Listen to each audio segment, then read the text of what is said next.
Hi there everybody, Mr. Chris here. In this class session we will go over your assignments, what's due today and what is being assigned today, and next we'll review the cases of pronouns. Finally, we'll tackle how to ensure you choose the correct case of pronouns by identifying how the pronouns are used in sentences. So let's begin with your assignments.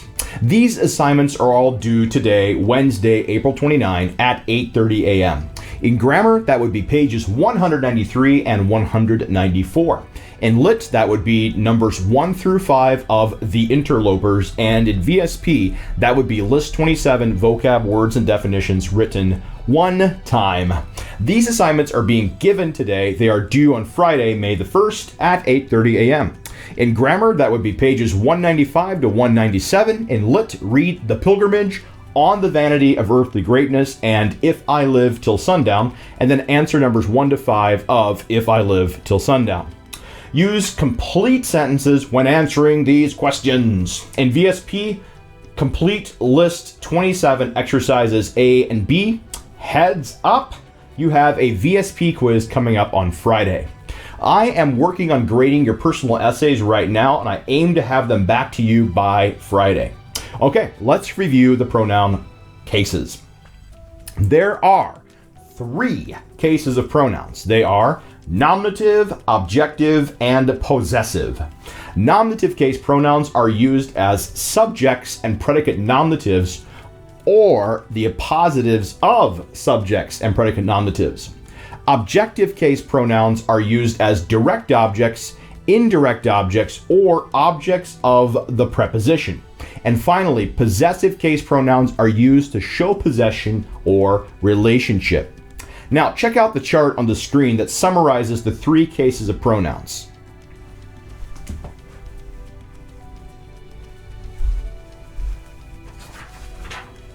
So first, nominative. Nominative case pronouns are used as subjects, predicate nominatives, or appositives of either subjects or predicate nominatives. They are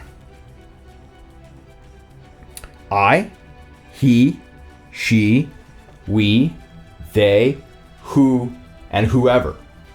Now also the pronouns you and it are also nominative, but they are also objective. There's no difference between you and it in either the nominative case or the objective case. Okay, I, he, she, we, they, who, whoever.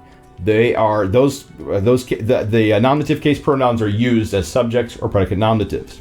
Okay, on to the objective case pronouns. They are me, him, her, us, them, whomever, and also you and it. These are used as direct objects, indirect objects, or objects of the preposition.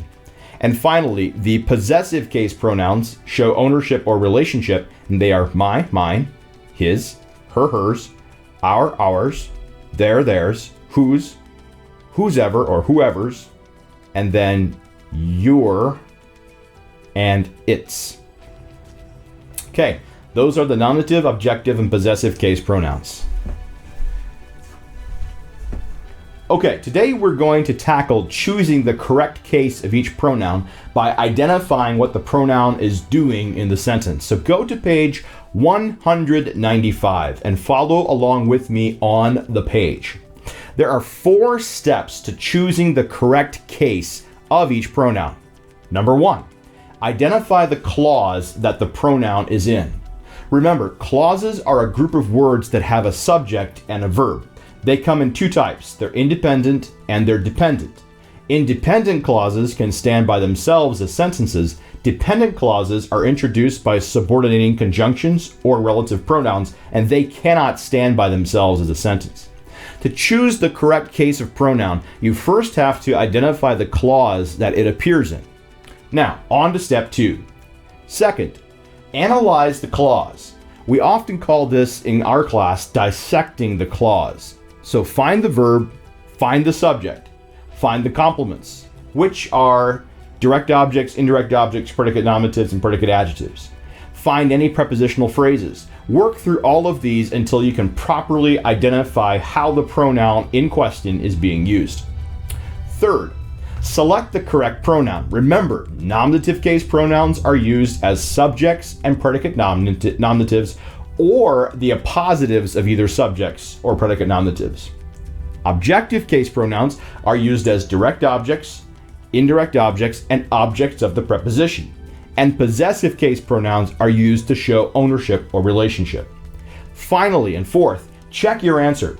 Now, the work text spells out a way to check that I have not personally found very helpful, and we're just going to go ahead and skip over that. What I have found more helpful is to simply go back and double check your work. Did you identify the use of the pronoun correctly? Did you pick the correct case of pronoun? Now, here's one more trick that you need to learn. For incomplete clauses that begin with the words than or as, use the pronoun that you would use if the entire clause were present. To figure this out, mentally complete the clause. So let's look at the example here in the book. Mom can cook as well as she, her. Okay, which of these are we going to use?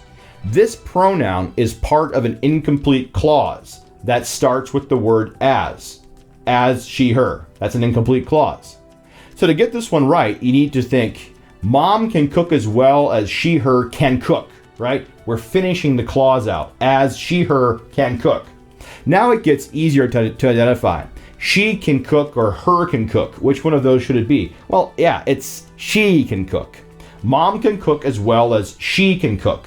But now, the way it actually reads is, Mom can cook as well as she. Now that probably sounds kind of awkward, but it is actually grammatically correct. And the reason that it sounds awkward is because most people don't say it correctly. Mom can cook as well as she can cook. Okay, flip the page. Let's go to exercise A on page 196. Here are your instructions. 1. Put brackets around the clauses in which the pronouns occur. 2. Determine how the pronoun used in the sentence, how the pronoun is used in the sentence, and write its use in the blank. 3. Cross out the incorrect pronoun in parentheses. And 4. Don't worry about step 4. Okay, so welcome to the grammar part of this lesson. So please go with me to page 196. As you've been instructed, let's begin with number 1. Number 1 says, whoever/whomever failed to worship Nebuchadnezzar was put into the fiery furnace. Our first step here is to identify the full clause in which the whoever or whomever falls. And so that would go like this. We're going to put a bracket right, oops. Turn on my draw here. Sorry about that. We need to first put a bracket around whomever here at the very beginning. And then the end of this clause would be whomever failed to worship Nebuchadnezzar. That's our entire clause there. Okay, now, in this case, now we want to look for the verb. So our verb is failed. So who or what failed? Whoever or whomever failed. So now we have identified this and the way that this pronoun is being used in this sentence, or in this clause, rather, and it is being used as a subject. It's a subject that goes along with the verb failed. Okay, so we're going to write that in the blank. S for subject. Okay, now the question is, which case of pronouns are used when we are working with subjects? The answer to that is the nominative case. Now, which one of these two words, whoever or whomever, is in the nominative case? That would be whoever. Whoever's in the nominative case. Whomever is in the objective case. Therefore, we're going to cross out whomever, just like that. All right, let's make sure you've got all those steps, and be sure to copy this into your own book. Put brackets around whoever failed to worship Nebuchadnezzar. And then we have identified the pronouns as the pronoun as being a subject, so we put S in the blank. And finally, we cross out whomever, leaving whoever. Okay, let's go on to number 2. Number 2, do you recall who or whom it was that wrote, composed upon Westminster Bridge? Okay, here we have to find our entire clause. Okay, so in this case, our clause is who it was.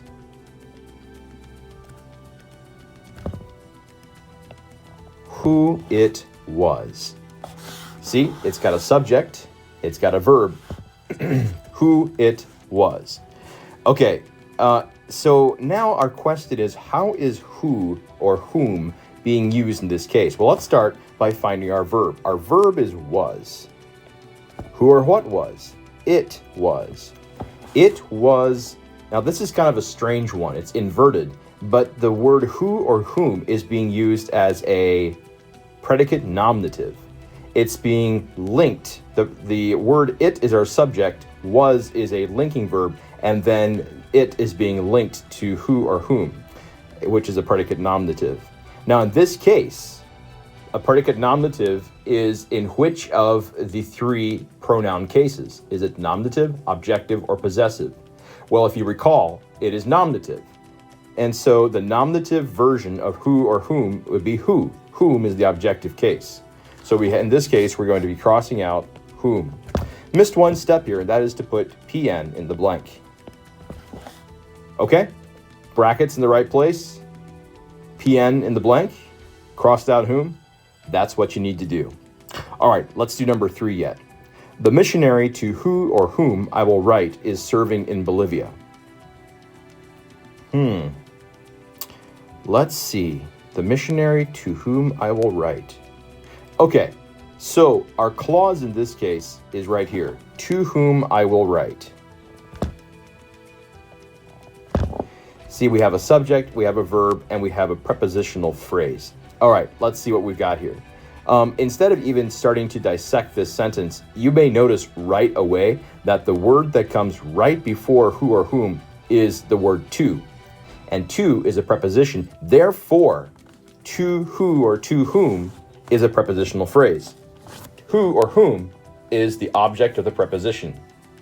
So, objects of prepositions, are they in the nominative case, in the objective case, or in the possessive case? Well, it's got the word object right there in the name, and so it is in the objective case. Which of those two words is in the objective case? It's whom. Cross out who. Put OP in the blank. Okay, brackets around to whom I will write, OP in the blank, and cross out who. Okay, there you go. That is what you're doing here in exercise A. I'm especially looking forward to seeing your work in identifying the clauses, because this is something that we learned quite a while ago but have not practiced much since then. And so I'm very much looking forward to that. Now, if you are a little bit, shall we say, stymied by this, about how exactly to do it, this is something where I'm just going to use the term you guys like to use, full send it. You just have to full send it. Give it a shot. Do your best. Definitely do not skip anything. Always, always, always give it a shot, because this is something that you're really only going to get good at if you practice it. So practice the skill of finding those clauses. All right, let's move on to exercise B. Okay, in exercise B, your instructions say this. Cross out each incorrect pronoun, who, whoever, whom, whomever, and write the correct form above it. 2. For the 2 correct sentences, write C to the left of the number. Okay, let's go to number 1. Who the Lord loveth, he chasteneth. All right, what we have to do in this case is dissect the sentence to figure out how those who, whoever, whom, or whomever are being used. Now, recall this, that who and whoever are nominative, and whom and whomever are objective. That's going to give us some clues. All right, who the Lord loveth, he chasteneth. Let's figure this one out. First off, let's deal with finding our verb. So, who the Lord loveth, he chasteneth. Let's deal with the first clause here. So, loveth is a verb. Who or what loveth? Lord loveth. Lord loveth who or what? The answer is who. Okay, so who is a direct object. Lord loveth who. Okay, now the question is a direct object in the nominative case or in the objective case? Well, it's in the objective case. Therefore, it has to be the word whom. All right, so what we're going to do is we're going to cross out the word who, and we're going to replace it with the word whom. Remember to capitalize. Okay, let's move on to the next one. Number 2, the Lord gives rewards to whomever is faithful. Okay, I'm not even going to dissect this one. Note this word right here, 2. That's a preposition. So the word that follows it is going to be the object of the preposition. So the word whomever, is it... I almost made a mistake here. Not good. Let's back up here. I almost made a very careless mistake. Right here in front of you. Documented for forever. Let's give this one a second shot, or a second look here. So that word there, to, that is in fact a preposition, certainly. But note that we actually have a clause right here. Whoever is faithful. Interesting, or whomever is faithful. And so this entire clause is actually operating as the object of the preposition. It's the Russian nesting doll effect. So inside of this clause is where we have to determine whether whomever or whoever is going to be correct. So now in this clause, we have to find our verb, which is, and then we say who or what is, whomever is. Well, if you remember, whomever is in the objective case. This is the subject of the clause, and so we have to use the nominative case, which is whoever.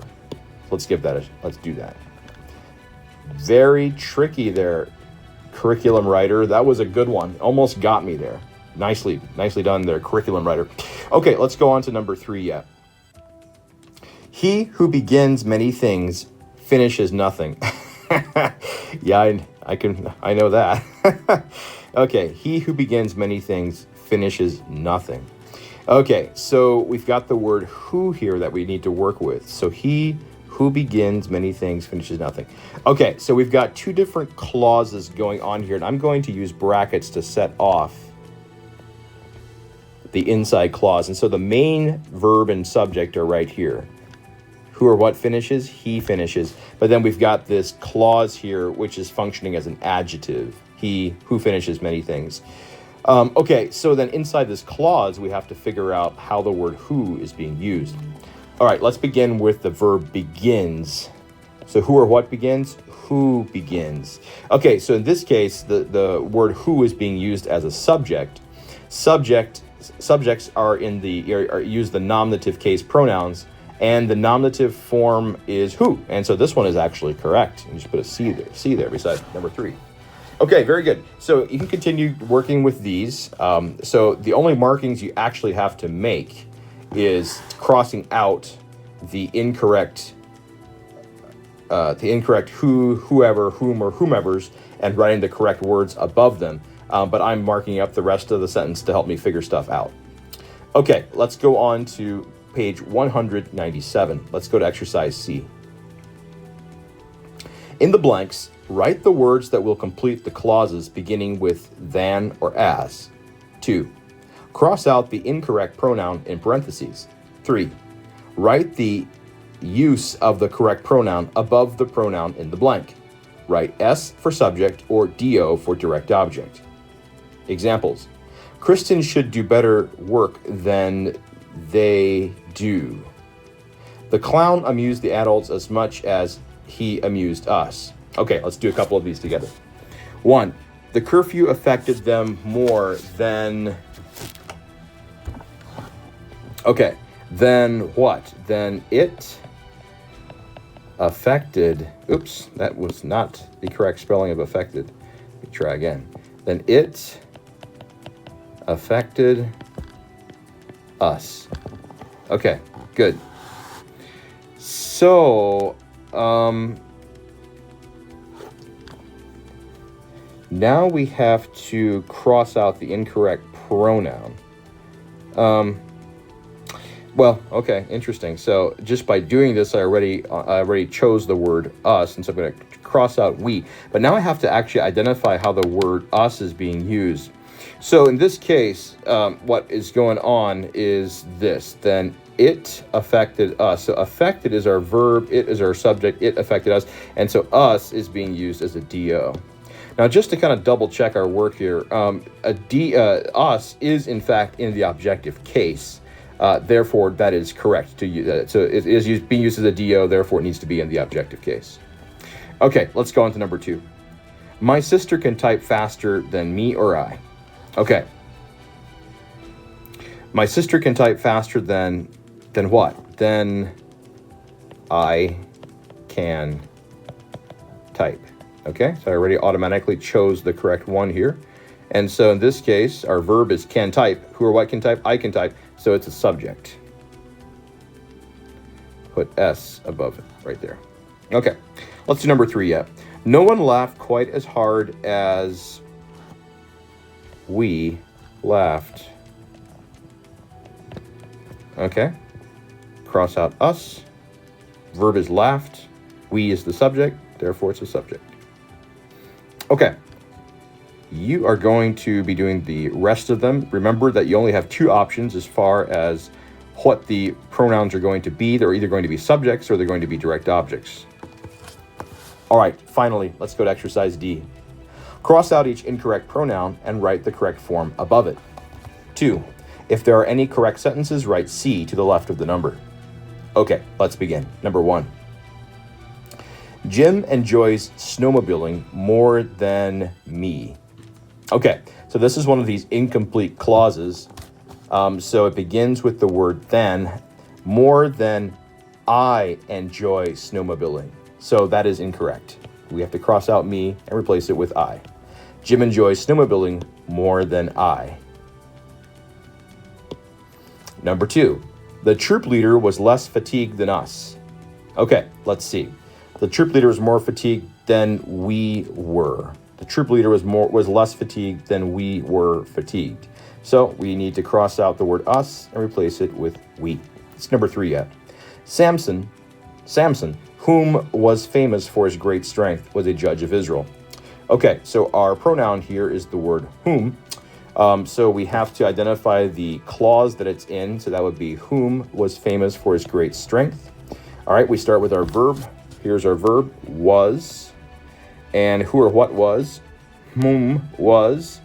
And so this is our subject right here.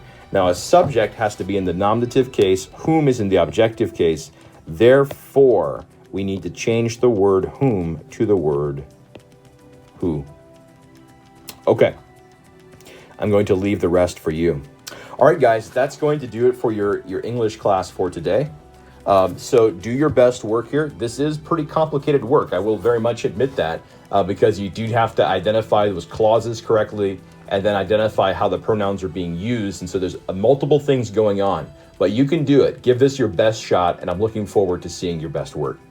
All right, I hope everyone has a very, very wonderful day. Mr. Chris out.